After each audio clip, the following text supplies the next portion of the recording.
Ako si Ron, maraming ganap pero walang ganap. Kakagising ko lang pala mula sa pagkakatulog. Tamad pa akong bumangon. Pero nasa isip ko may pupuntahan pala ako ngayong araw kaya napakamot na lang ako. Tapos napatingin ako sa oras, akala ko late na.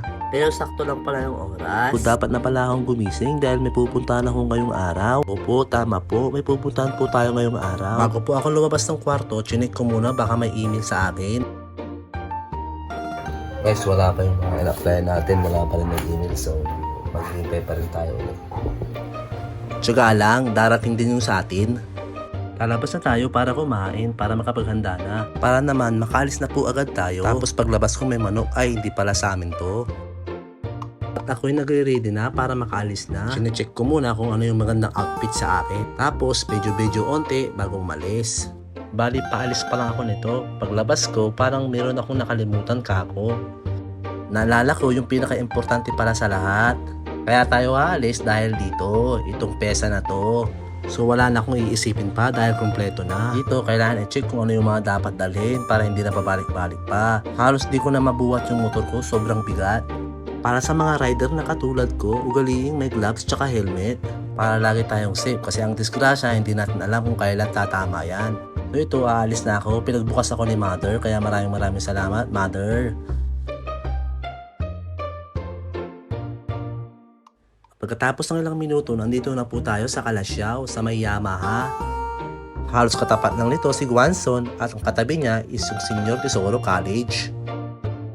Para po sa mga nagtatanong kung bakit nandito po ako sa Yamaha, dahil ipapaayos ko po ang aking motor. Para kasing may tampo ang aking Aerox kaya papakita ko dito sa Yamaha. So habang naghihintay ako, nagbabasa-basa muna ako dito. Kasi sakto, kakain pa ata yung gagawa ng motor ko.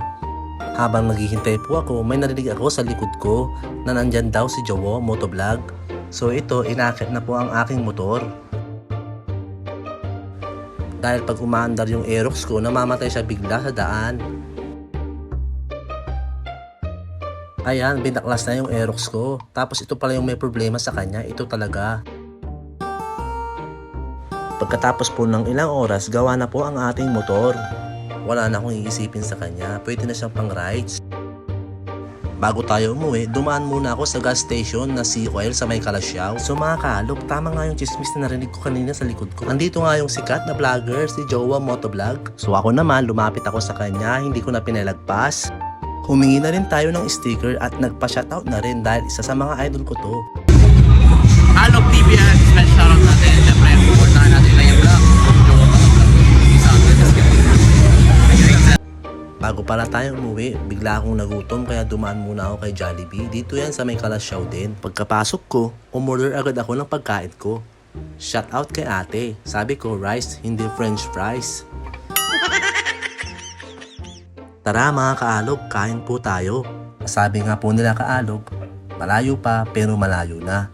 Huwag mong intindihin masyado yung mga sinasabi nila sa'yo. Sa halip, gawin mong inspirasyon lahat ng humihila sa'yo pababa. Tiyaga lang, meron din tayo. Pagkatapos kong kumain mga kaalog, uuwi na rin ako. So guys, hanggang dito na lang po yung video. Maraming salamat po sa lahat ng nanood. Bye-bye you! Yeah!